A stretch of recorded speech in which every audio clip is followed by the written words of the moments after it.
Now I'm going to show you how to work up to your pull-up without using any additional equipment other than hanging, but I also have some tubing here for assistance. So if you have some tubing, this can be super helpful. If you don't have tubing, I'll show you how to work up to pull-ups without tubing, but it is nice to have some sort of elastic for assistance.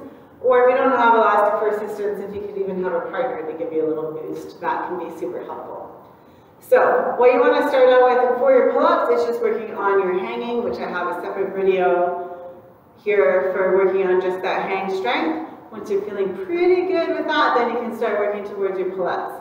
And for pull-ups, there are 3 different grips, so you can go overhand, you can go underhand, or you can go neutral. You can just choose whatever feels comfortable for you. But again, I think it's great to work through all 3 different grips just so you can get nice and well balanced throughout your shoulders, lats, and biceps. All right, so once you have your hang figured out, then you can use your tubing to help make your pull-ups a little bit easier. So for your tubing, all you want to do is put your knee or your foot into the tubing. You're going to grab whatever your preferred grip is here, and you're just going to pull up and then back down.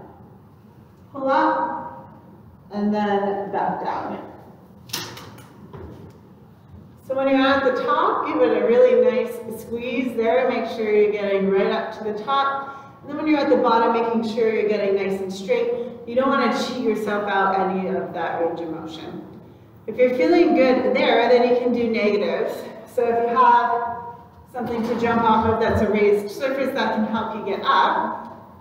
So here I have my Bosu, and I'm going to jump off my Bosu to help me get up into my pull-up. Or I'll show you the chin-up hand grip this time. So we're going to jump up and then slowly lower it down. I can reset. So I'm here, jump up, and then slowly lower it down. Again, making sure you're working through the full range of motion. And the slower you lower yourself down there, the more effective it's going to be, the more difficult it's going to be for those muscles. So that's a good way to build up to getting your full pull-up. So from there, you work into your full pull-up. So making sure you're starting with that full range of motion, pulling yourself up, and then all the way back down.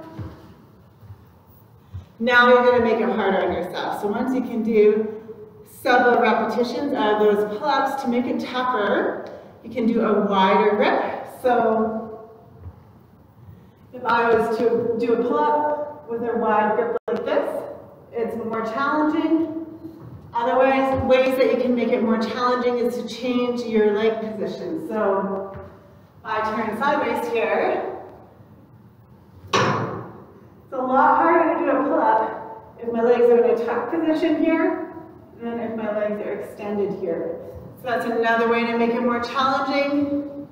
Also, you can do one-arm pull-ups. I'm not demoing these harder versions because I can't do them myself, but for a one-arm pull-up, what you want to do is grab onto that bar and then stabilize with your free hand, work towards coming up with that one arm. And you can use the other, the band on the other side for resistance or assistance, as well. So you have some assistance from your free arm and then some assistance from the arm that's pulling you up on the bar. So those are very advanced options, and then starting you out at less advanced options.